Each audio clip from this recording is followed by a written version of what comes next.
والصلاة والسلام على سيد الأنبياء والمرسلين وخاتم النبيين أما بعد فأعوذ بالله من الشيطان الرجيم بسم الله الرحمن الرحيم يا أيها النبي قل لأزواجك وبناتك ونساء المؤمنين يدنين عليهن من جلابيبهن وقال الله تبارك وتعالى في موضع آخر وليضربن بخمرهن على جيوبهن صدق الله ومولانا العظيم وقال النبي صلى الله عليه وسلم إذا لم تستحي فاصنع ما شئت أو كما قال عليه الصلاة والسلام. محترم بزرگ اور بھائی اور عزیز نوجوان، گزشتہ جمعہ میں اللہ تبارک و تعالیٰ کا ایک بہت بڑا حکم، آپ کا بڑا فرمان، پردے کے عنوان سے ہم بات سن رہے ہیں. چند چیزیں پردے کے عنوان سے ہمارے سامنے آ چکی ہیں. جو چند چیزیں باقی ہیں ان چیزوں کو آپ حضرات کے سامنے رکھنے کی، آپ کو بتانے کی کوشش کروں گا. امید ہے کہ اللہ تبارک و تعالی ہم سب کو اس پر عمل کی توفیق عطا فرمائے.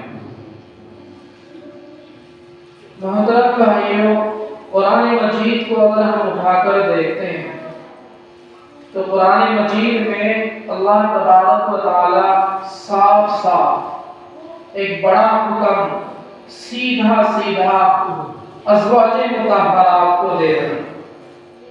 ازواج مطہرات جو آپ صلی اللہ علیہ وسلم کی بیویاں ہیں، پورے امت مسلمہ کے مسلمانوں کی مائیں، اور اللہ کے نبی کے زوجیت میں اور نکاح میں آ جانا، یہ ان کے لیے بہت بڑی پاکیزگی اور بہت بڑے شرف کی بات. اور یقیناً وہ پاک باز، پاک دامن، نیک سیرت، حسن اخلاق والی ہوگی، تبھی تو اللہ نے ان کا نکاح نبی پاک صلی اللہ علیہ وسلم سے فرمایا. اللہ پاک ان کو یہ حکم دے رہے اور ان کے ذریعے سے پوری امت کو یہ حکم، پوری امت کی عورتوں کو یہ حکم مل رہا ہے. اللہ پاک قرآن میں فرما رہے ہیں، اے نبی اپنے ازواج سے، اپنی بیویوں سے کہہ دو اور اپنی بیٹیوں سے کہہ دو. اللہ کے نبی کی بیٹیاں حضرت فاطمہ الزہرا رضی اللہ تعالیٰ عنہ، جو جنت میں تمام عورتوں کی سردار، خاتون جنت کا جنہیں لقب ملا. یہاں تک لکھا ہے حضرت فاطمہ الزہرا رضی اللہ تعالیٰ عنہ، جو آپ صلی اللہ علیہ وسلم کی لاڈلی بیٹی، آپ کی لخت جگر ہے. لکھا ہے کہ جب آپ کی وفات ہوئی، آپ کا انتقال ہوا، انتقال سے پہلے حضرت علی رضی اللہ تعالیٰ عنہ کو وصیت فرمائی تھی کہ میرا جنازہ رات ہونے کے بعد اٹھانا، دن میں میرے جنازے کو نہ اٹھانا، اور میرا تجہیز اور تکفین، مجھے کفنانا، نہلانا میرے بیٹے اور آپ کریں گے، حسنین کریں گے اور آپ کریں گے، اور آپ کے سوا میرے جنازے کو کوئی کاٹا نہیں دے. کیوں؟ اس لیے کہ کسی غیر مرد کی نگاہ بھی میرے جنازے کے اوپر نہ پڑے، کوئی غیر مرد میرے جنازے کو بھی نہ دیکھے، اس لیے میرا جنازہ رات کے اندھیرے میں اٹھا. وہ فاطمہ الزہرا رضی اللہ تعالیٰ عنہ، اللہ پاک انہیں بھی یہ حکم دے رہے، نبی اپنی بیٹی سے بھی کہہ دو اور مسلمان عورتوں سے بھی یہ کہہ دو، یدنین علیہن من جلابیبہن، کہ اپنے اوپر پردے کا اہتمام کرے، اپنے اوپر پردے کو لازم پکڑے، اپنے آپ کو حجاب میں رکھے، اپنے آپ کو پردے کا پابند بنائے. یہ ان لوگوں کو حکم دیا جا رہا ہے جو سراسر پاک ہے، پاک دامن ہے، پردے میں رہنے والی ہے، جن کے نفوس اور جن کے دل پاک اور صاف اور ستھرے ہیں، ان کے لیے جو ہے تو اللہ تبارک و تعالیٰ یہ حکم دے رہے ہیں۔ کیوں؟ اس لیے کہ پردہ وہ چیز ہے جس سے بڑی بڑی بیماریاں پنپتی ہے، بڑے بڑے نقصانات ہوتے ہیں۔ اللہ رب العزت نے چونکہ اس دنیا کو بنایا، مرد کو بنانے والی ذات اللہ کی ہے، عورت کو بنانے والی ذات اللہ کی ہے۔ مرد کو اللہ نے جو خصوصیات عطا فرمائی ہے، مردان کی عطا فرمائی ہے، اس کے اندر جو جوہر اور صفات رکھے ہیں، وہ اللہ سب سے بہتر جاننے والا۔ عورت کو اللہ نے جس انداز سے اور جن صفات اور جن اوصاف کے ساتھ اور جن خصوصیات کے ساتھ پیدا فرمایا ہے، اللہ ان خصوصیات اور صفات کا جاننے والا سب سے بڑا ہے، جس کی ایک چھوٹی سی مثال دے کر میں آپ کو سمجھاتا ہوں۔ آج مارکیٹ میں ہر ایک نئی چیز ایک کمپنی بناتی ہے۔ آپ جو بھی کمپنی کی چیز لیتے ہو، اس کے ساتھ کمپنی جو ہے تو ایک کارڈ، چھوٹی سی ڈائری، ایک بڑا سا پرچہ بھی دیتی ہے۔ آپ موبائل فون کو لے لو، موبائل فون کے باکس کے ساتھ آپ کو ایک چھوٹی سی ڈائری بھی ملے گی، جس کے اندر اس فون کی تمام معلومات ہوتی ہے۔ جب آپ بائک خریدتے ہو تو بائک کے ساتھ ایک جو ہے تو چھوٹی سی ڈائری بھی کمپنی پرووائڈ کرتی ہے۔ اس کے اندر بائک کو کس طرح رکھنا ہے، کس طرح چلانا ہے، کب سروسنگ کرنا ہے، کب کیا ڈالنا ہے، کب خرابی آنے پر کیا کرنا ہے، تمام چیزیں لکھی ہوتی ہیں۔ کیوں؟ اس لیے کہ کمپنی نے اس چیز کو بنایا ہے، اس لیے کمپنی اس چیز کی معلومات زیادہ رکھتی ہے۔ یہ کب خراب ہو سکتی ہے، اس کو کس چیز کی کس وقت ضرورت پڑ سکتی ہے، یہ کمپنی خود از خود ہمیں بتاتی ہے۔ ایسے ہی میرے بھائی، جب دنیا کا یہ نظام، تو جس رب نے، جس مالک نے، جس اللہ نے اس پوری کائنات کو بنایا ہے، اس کائنات کو پیدا فرمایا ہے، وہی جو ہے تو اس دنیا میں جینے اور رہنے اور پہننے اور زندگی گزارنے کا طریقہ بھی وہی بتایا ہے۔ اس کا بتایا ہوا طریقہ ہی سب سے زیادہ صحیح ہو۔ اس لیے اللہ تبارک و تعالیٰ نے بار بار قرآن مجید میں آپ صلی اللہ علیہ وسلم نے احادیث مبارکہ میں اور آپ کے بعد صحابہ اور صحابیات نے اس پر جو ہے تو عمل کر بتلا۔ ہر حال میں آپ یہ سمجھتے ہوں گے کہ کس طرح عائشہ صدیقہ رضی اللہ تعالیٰ عنہ فرماتی ہیں کہ جب یہ آیت اتری وَلْيَضْرِبْنَ بِخُمُرِهِنَّ عَلَى جُيُوبِهِنَّ، جب شروع اسلام میں اللہ نے پردے کا جب عورتوں کو حکم دیا، اس وقت جو ہے تو عورتوں کے پاس کپڑا نہیں ہوا کرتا تھا، چادریں ہوا کرتی تھی، وہ اسی چادر کو جو ہے تو جس طرح سے ہوتا اپنے اوپر اوڑھ لیا کرتی تھی۔ لیکن اللہ نے باقاعدہ حکم دیا کہ نہیں، اپنے سینے کو، اپنے جو ہے تو چھپانے کی شرمگاہوں کو، اپنے سامنے اور پیچھے کو پوری طرح سے ڈھانپ کر عورت جو ہے تو چلے۔ تو شروع زمانے میں صحابیات کے پاس کپڑا نہیں ہوا کرتا تھا، وہ تمام چیزوں کو تھگلے لگا کر، ایک سے کپڑا دوسرا جڑا کر جو ہے تو شروع اسلام میں بڑی مشقت کے ساتھ اپنے پردے کا اہتمام کیا کرتے۔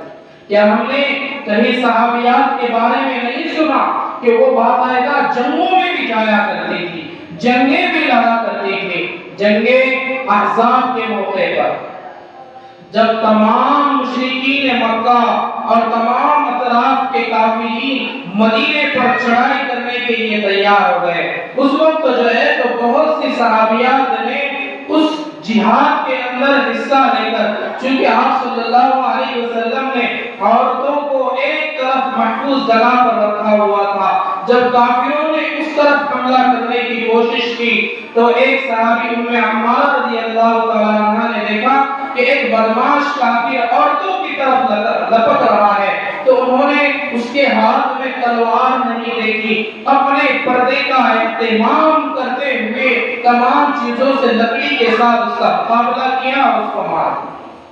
تو صحابیات نے چاہے جہاد ہو، چاہے گھریلو زندگی ہو، چاہے کھیتوں کا کام ہو، چاہے بازار میں جانا ہو، ہر جگہ پردے کا اہتمام کیا۔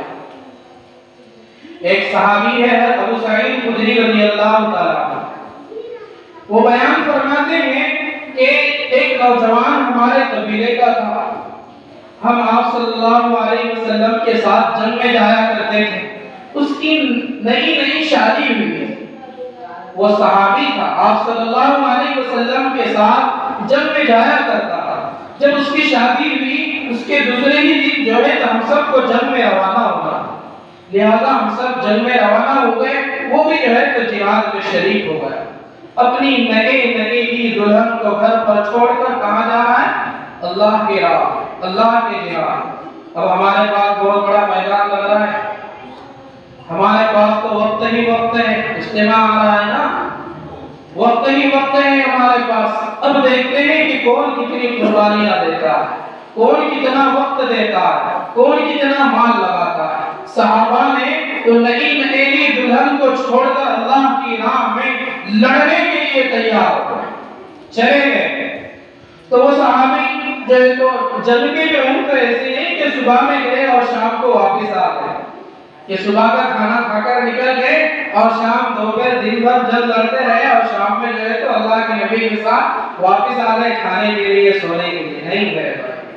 جنگیں جو ہے تو 8 دن 15 دن 20 دنوں تک چلا کرتے، پہلے تو لمبا لمبا سفر ہوتا تھا، اس کے بعد پڑاؤ کا ڈالنا، اس کے بعد دشمنوں کی صفوں کا آمنا سامنا ہونا، وہاں بندوقیں تھوڑی نہ ہوا کرتے، وہاں تو گھوڑے کے ساتھ، لاٹھیوں کے ساتھ، خنجروں کے ساتھ، تیر کے ساتھ اور جو ہے تو تلواروں کے ساتھ لڑائی ہوا کرتی۔ تو وہ صحابی جب 2-3 دن جب گزر جاتے تو جنگ کے درمیان میں آپ صلی اللہ علیہ وسلم کے پاس آتے، آپ صلی اللہ علیہ وسلم کے پاس اپنا تقاضا رکھتے کہ مجھے گھر جانا ہے، میری بیوی منتظر۔ آپ صلی اللہ علیہ وسلم بھی چھٹی لے لیتے، تو آپ صلی اللہ علیہ وسلم انہیں چھٹی میں لیتے، وہ گھر آتے، پھر دوبارہ ایک دن رک کر پھر جو ہے تو جنگ کے اندر شامل ہو جاتے۔ لیکن ایک مرتبہ جب وہ چھٹی لے کر گھر پر پہنچے تو انہوں نے دور سے دیکھا کہ ان کی بیوی دروازے میں کھڑی ہے، گھر میں نہیں ہے۔ صحابہ کے اندر غیرت تھی، صحابہ کے اندر غیرت تھی، ایسی غیرت تھی کہ وہ اتنے تیش میں اور غصے میں اور جلال میں آ گئے کہ اپنے کمر سے تلوار سوتی، گھوڑے کو تیزی کے ساتھ اپنے دروازے کی طرف بڑھایا اور سیدھا جو ہے تو اپنی بیوی کے اوپر وار کر دیا۔ لیکن بیوی جو ہے تو سائڈ میں سرک گئی، ان کا وار جو ہے تو خالی گیا۔ بیوی کہنے لگی اجی سن لو تو صحیح، میں کیوں باہر آئی ہوں، پہلے میرا جو ہے تو واقعہ تو سن لو، میرا جو ہے تو قصور تو سن لو، پہلے آپ اندر داخل ہو کر تو دیکھ لیجئے کہ مجھے کس چیز نے گھر سے باہر نکلنے پر مجبور کر دیا۔ تو صحابی گھر کے اندر داخل ہوئے، دیکھا کہ ایک بہت بڑا اسلحہ ان کے جو ہے تو بستر کے اوپر بیٹھا ہوا ہے، جس اسلحے نے اس عورت کو گھر کے باہر نکلنے پر مجبور کر دیا۔ ہاں، وہ عورت وہ نہیں تھی، وہ صحابیہ وہ نہیں تھی جو ہے تو آواز لگاتی، تماشا جمع کرتی، غیروں کو بلاتی، اپنے گھر میں گھساتی۔ نہیں، آج کل تو یہ ہوتا کہ ہماری عورت اتنی ڈرپوک ہوتی ہے کہ پورے محلے کو جمع کر، ذرا سا شارٹ کیا لگ جائے گھر میں، ذرا سا بچھو کیا نکل جائے تو پورا محلہ جمع ہو جاتا ہے۔ تو اس صحابی نے محلے کو جمع نہیں کیا بلکہ اپنے شوہر کا انتظار کیا، دروازے میں بیٹھی رہی۔ تو لہٰذا جب وہ صحابی نے دیکھا کہ گھر میں اسلحہ ہے، لہٰذا انہوں نے اس مسئلے پر وار کیا، لہٰذا انہوں نے وار بھی کیا، اس طرف سے جو ہے تو اسلحے میں ان کو ڈسا۔ صحابہ نے لکھا ہے، ابو سعید خدری رضی اللہ تعالیٰ عنہ فرماتے ہیں کہ وہ سانپ بھی اتنا زہریلا تھا اور وہ صحابی بھی اتنے غیرت مند تھے کہ انہوں نے سانپ کو بھی مارا اور اس سانپ کے زہر کی وجہ سے دونوں کا ایک ساتھ انتقال ہو گیا۔ تو صحابہ کے اندر میرے بھائیوں اتنی غیرت، وہ غیرت ایمان کی بدولت آتی ہے۔ اسی وجہ سے اللہ کے رسول صلی اللہ علیہ وسلم نے فرمایا اذا لم تستحی فاصنع ما شئت، کہ جب تیرے اندر حیا نہ رہے، جب تیرے اندر حیا نہ رہے، عورت سے بھی کہا مرد سے بھی کہا، جب تمہارے اندر کی حیا ختم پھر جو چاہے ہوگا. یعنی آپ آزاد ہو, آپ اللہ کے بنے ہوئے نہیں ہو, اس لیے کہ تمہارے اندر کی شرم و حیا مر چکی ہے. اس لیے حضرت عبداللہ ابن عباس اور حضرت عبداللہ ابن عمر رضی اللہ تعالیٰ عنہ فرماتے ہیں کہ حیا اور ایمان کا, شرم اور ایمان کا ایسا چولی دامن کا ساتھ ہے کہ جہاں حیا ہوتی ہے وہاں ایمان بھی ہوتا ہے, اور جہاں حیا کا جنازہ اٹھ جاتا ہے وہاں ایمان باقی نہیں رہتا. جس کے اندر شرم و حیا نہیں ہوتی ہے اس کے اندر میرے بھائیوں ایمان بھی نہیں رہتا. تو ایمان کی نشانی حیا ہے. اگر کسی کے اندر حیا ہے, شرم ہے, وہ اللہ سے گناہ کرنے پر ڈرتا ہے, اپنی آنکھیں اپنی نظریں غیروں پر ڈالنے سے ڈرتا ہے, شرم محسوس کرتا ہے, اس کا مطلب یہ ہے کہ اس کے اندر ایمان ہے جو اس کو اللہ سے ڈرا رہا ہے, اس ناگندگی سے اور اس گناہ سے اس کو روک رہا ہے. اور جس کی نظریں, جس کے گناہ اس کو جو ہے تو شرم نہیں دلاتے, جس کی نگاہیں ہر کسی پر اٹھ جاتی ہے, جو بدنگاہی کا عادی بن جاتا ہے, جس کے اندر کی شرم ختم ہو جاتی ہے, جس سے معلوم ہوتا ہے کہ اس کے اندر ایمان بھی باقی ہے.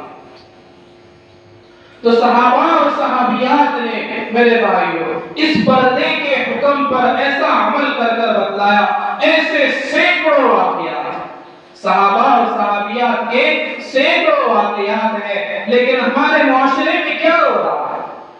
آج ہم بڑے نمازی بھی بنتے ہیں, صدقہ خیرات کرنے والے بھی بنتے ہیں, حاجی نمازی اور روزے دار بھی بنتے ہیں, لیکن محض سوسائٹی میں کوئی ہمیں تانا نہ دے کہ یہ بڑے عجیب قسم کے لوگ ہیں, باہر نہیں نکلتے, بڑے عجیب لوگ ہیں, اس طرح کا تانا نہ دے. اس لیے ہم آج اپنی بہوؤں کو, اپنی بیٹیوں کو بازاروں کی زینت بنانے پر مجبور ہو جاتے ہیں.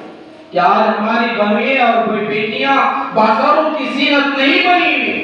کیا ہمارا یہ معاشرہ, کیا ہمارا یہ سوسائٹی عورتوں کی بے پردگی سے بھری ہوئی نہیں ہے؟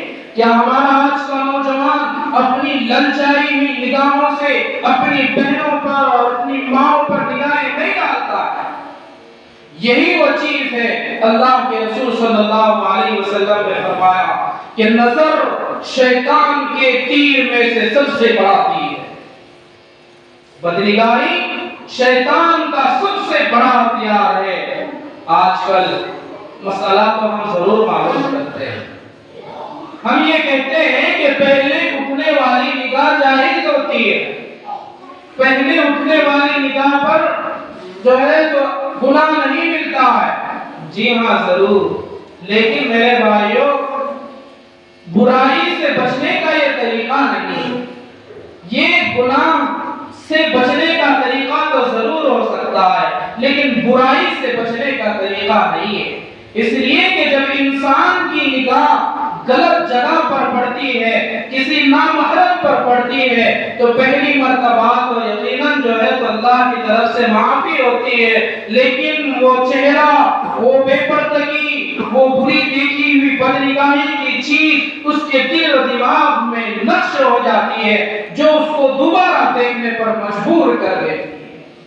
یہیں سے پھر وہ سلسلہ شروع ہو جاتا ہے کہ انسان کے اندر پھر گندے جذبات, گندے خیالات پروان چڑھنے لگتے ہیں.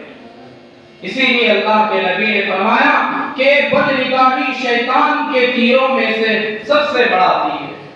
جو اس کا شکار ہوگا وہ سب سے بڑی بے حیائی اور بے پردگی کا شکار ہوگا.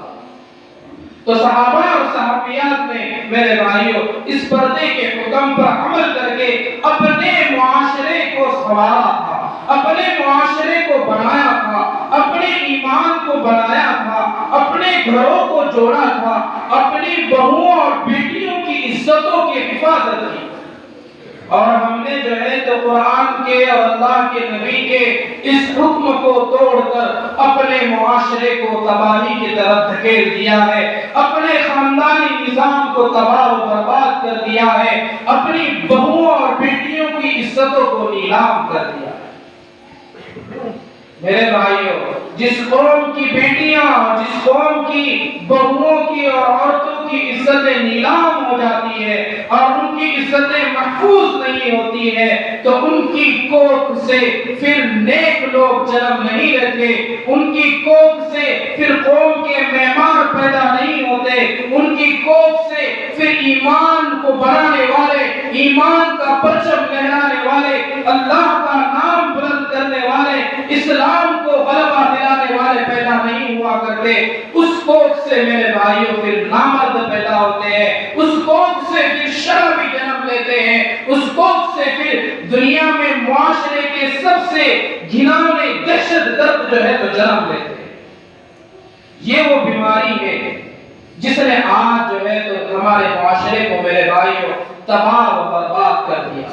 اسی لیے علامہ اقبال رحمۃ اللہ علیہ نے کہا وہ معزز تھے زمانے میں مسلمان، صحابہ اور صحابیات کے متعلق فرمایا کہ وہ معزز تھے زمانے میں مسلمان ہو کر وہ صرف مسلمان بن گئے تو وہ معزز بن گئے، جنہوں نے اللہ کی فرما برداری اور اطاعت رسول کو اپنا شعار اور اپنی زندگی بنا لیا تو اللہ نے انہیں معزز بنا دیا، ساری دنیا ان کے قدموں میں لا کر پھینک۔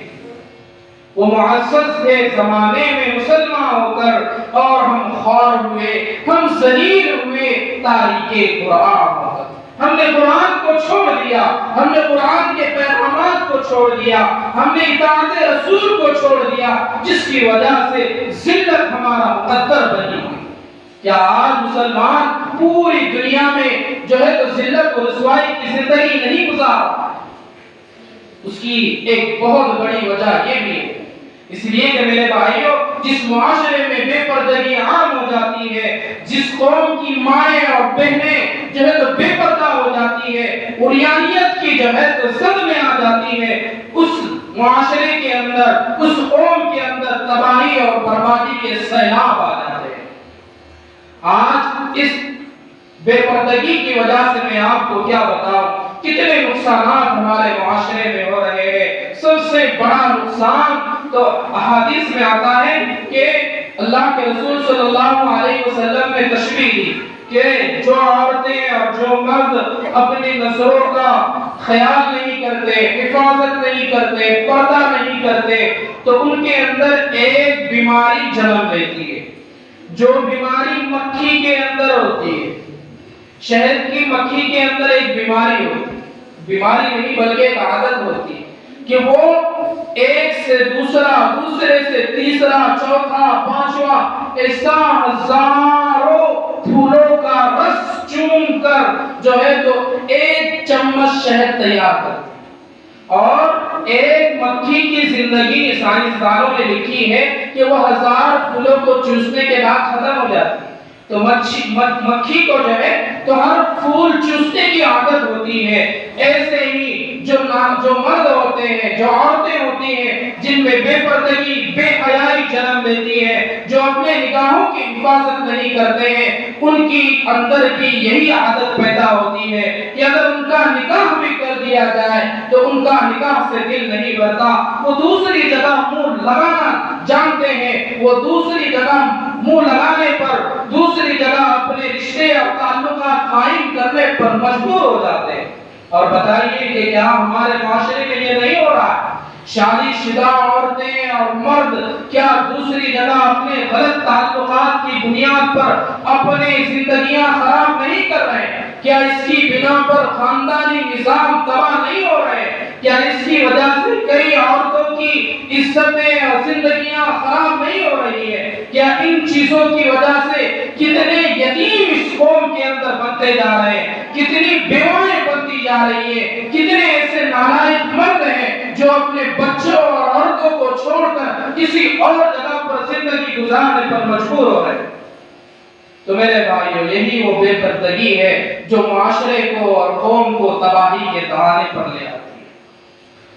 کہنے کے لیے میرے بھائیوں اور بھی بہت سی چیزیں ہیں، اللہ تبارک و تعالیٰ سے دعا کرتے ہیں کہ اللہ پاک ہم سب کو، ہماری بیٹیوں کو، ہمارے گھروں کو باپردہ بنانے کی، اپنی نگاہوں کی حفاظت کرنے کی توفیق عطا فرمائے۔ جہاں یہ حکم اللہ تبارک و تعالیٰ نے عورتوں کو پردے کا دیا ہے، ایسے ہی میرے بھائیوں اس نگاہ سے بچنے کا، بد نگاہی سے بچنے کا اللہ تبارک و تعالیٰ نے، اللہ کے رسول نے مردوں کو بھی یہ حکم دیا ہے۔ دیکھنا بد نگاہی کتنی بری چیز ہے، اتنا بڑا گناہ ہے۔ اللہ والے کہتے ہیں، بڑے بڑے اللہ والے جن کی دن رات اللہ اللہ کرنے میں گزر رہے ہیں، وہ اس گناہ کے بارے میں جانتے ہیں کہ بد نگاہی اتنا بڑا گناہ ہے کہ انسان ایک بد نگاہی کرتا ہے جس کی بنا پر اس کی کئی سالوں کی عبادتوں کا مزہ اور ثواب ختم ہو جاتا ہے۔ یہ اتنا بڑا میرے بھائیو گناہ ہے۔ اسی بنا پر اللہ کے رسول نے یوں ہی نہیں فرمایا کہ بد نگاہی شیطان کے تیروں میں سے سب سے بڑا تیر ہے۔ اللہ تبارک و تعالیٰ سے دعا ہے کہ اللہ پاک ہم سب کو جو ہے تو بد نگاہی سے بچنے کی توفیق عطا فرمائے۔ اپنے معاشرے میں، اپنے گھر میں، اپنے گھر کو باپردہ، اپنی بہوں اور بیٹیوں کی عزت کرنے اور ان کی عزتوں کی حفاظت کرنے کی توفیق عطا فرمائے۔ آخر میں آپ کے سامنے یہ اعلان ہے کہ ہمارے جو ہے تو 20 ضلع کا اجتماع ہونے جا رہا ہے، اس کی تیاریاں زور و شوروں پر ہے۔ ہم بھی جو ہے اس کے اندر اپنا حصہ لے، اپنا تعاون اپنے چاہے مال سے ہو، اپنے وقت سے ہو، اپنی جان سے ہو، اپنی طاقت سے ہو، جس طرح سے بھی ہم اس میں کوشش کر سکتے ہیں کریں، اس لیے کہ یہ اجتماع جتنا کامیاب ہوگا، جتنے لوگ اللہ کی راہ میں نکلیں گے، اتنا میرے بھائیو ہمارا معاشرہ دیندار بنے گا، ہمارے اندر دین آئے گا، ہمارے اندر اللہ اور اس کے رسول کے فرمان کی، ان کے احکامات کی عظمت آئے گی اور دین جو ہے تو زندہ ہوگا۔ اس لیے یہ ہر ایک کا کام ہے کہ ہر ایک جو ہے اپنے تعلق سے، اپنے اعتبار سے اس محنت میں حصہ لے۔ اللہ تبارک و تعالیٰ آنے والے اس اجتماع کو بے انتہا قبول فرمائے اور اس اجتماع کو ہمارے پورے ضلع کے لیے ایمان کے پھیلنے کا، دین کے زندہ ہونے کا ذریعہ بنائے۔ وآخر دعوانا الحمدللہ رب العالمین۔ جن حضرات کی سنت باقی ہے وہ ضرور پڑھیں۔